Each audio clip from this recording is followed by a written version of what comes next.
Hello! Day 3. We are going to learn about spheres today. So, a sphere is a ball. If you cut it in half, it's a half sphere. And today we're going to talk about how to find the volume of both of these shapes today. Okay, 8.3. This is the formula that you need. Volume equals 4/3 pi r cubed. So instead of having a height at the end, there's an extra r being multiplied, just an extra r, which is kind of interesting. So let's get started. Take me off, bye. Okay, find the volume of the sphere, round your answer to the nearest tenth. We know our formula because I just gave it to you. Make sure you know it. Volume equals 4/3 pi r cubed. The only information we need in order to find volume is the radius, and it's given to us, 4. So we just plug 4 in. Volume equals 4 cubed pi 4 cubed. 4 cubed means 4 is getting multiplied by itself 3 times. So 4 times 4 times 4 is 64.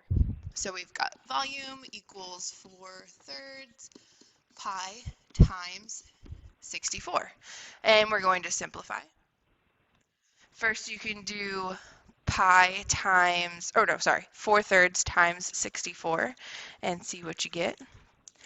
We get 256/3. What I did is just multiplied 4 times 64, put that on the numerator, and put the 3 in the denominator.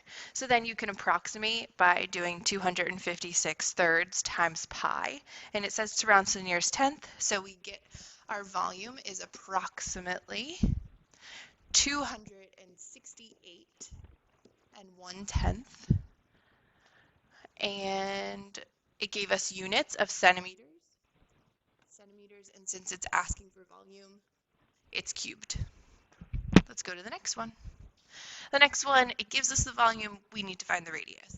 You use the same formula. Formula for the volume of a sphere is volume equals 4/3 pi r cubed. We don't know the radius, so basically the second half of the equation is going to stay just like the formula, but we do know our volume. Our volume is 288 pi. Okay, now I need to get r cubed by itself, which means I need to get rid of the 4/3 pi. So what I'm going to do, I'm going to rewrite this 4/3 pi as one unit, kind of like multiplying it together. You could just take 4 times pi and you get 4 pi over 3. Okay. Now, in order to get rid of this term, since it's connected to the r by multiplication, you can divide to get rid of it. And when you divide by a fraction, it's the same as multiplying by its reciprocal. Do you remember that? So we would just multiply by the reciprocal. Whatever we do to one side, we have to do to the other. So 3 over 4 pi. The 3's are going to cancel, the 4 pi's are going to cancel, and you're just left with r cubed. Now, over on the left side, we can see that if we put this over a 1, our pi's are going to cancel, which is great. Then we can just take 3 and multiply it by 288. Let me get a calculator. 3 times 288 is 864. And then the denominator is just 4 times 1, which is 4. Then in our calculator again, we can take 864 and divide it by 4.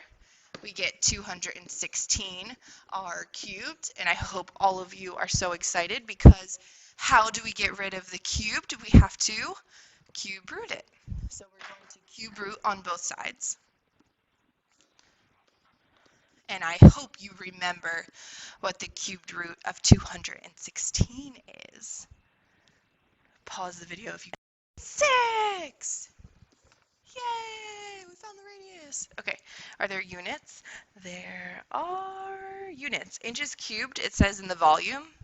Hold on, let me go up. It says volume inches cubed. So for us, down here, we're going to write 6 inches, not cubed, because we didn't find the volume. We just found the radius. Okay, you try these two on your own.